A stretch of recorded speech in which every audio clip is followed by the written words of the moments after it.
You know you're not telling the truth here about the comparison of the two things. During the Obama-Biden administration, and I quote, "We didn't lock people in cages." But you actually did. All the unaccompanied children coming across the border, we tried to get them out. We kept them safe and get them out of the detention centers, essentially that center. You know you're not telling the truth here about the comparison of the two things. During the presidency of Barack Obama, we didn't see outrage from the Democrats then. We didn't see prominent Democrat members of Congress condemning the, quote, concentration camps and, quote, torture then. Again, President Trump has not built a single cage. The cages you see in the news and on Twitter were constructed by President Obama's administration. In fact, the only thing the Trump administration has used chain link fence for is one temporary facility through which immigrants pass when they initially come and they're getting screened. The detention facilities that the Trump administration built are all air-conditioned, have fresh water, and supplies and folks trained to administer health care and those supplies. You would never know that and listen to the Democrats. After months of the administration highlighting the crisis at the border and making urgent calls for more funding, it wasn't until just before July 4th that House Democrats finally agreed to pass the $4.6 billion emergency border funding bill to provide some resources needed at the border. Think about what we've heard from them. Abolish ICE. Abolish DHS.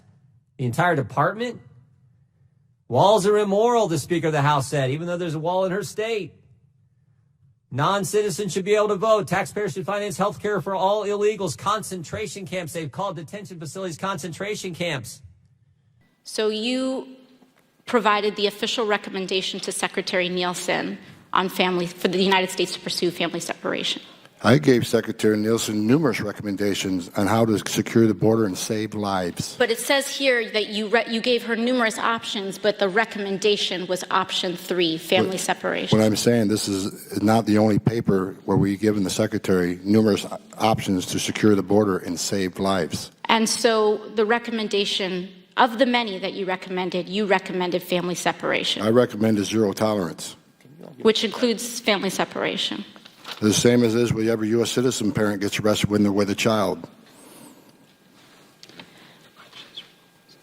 Zero tolerance was interpreted as the policy that separated children from their If I get arrested for DUI and I have a young child in the car, I'm going to be separated. When I was a police officer in New York and I arrested a father for domestic violence, I separated that father Mr. from his Holman, family. with all due respect, legal asylees are not charged with any crime.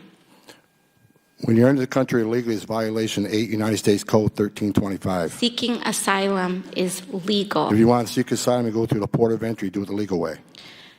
The Attorney General of the United States has made that clear. Okay.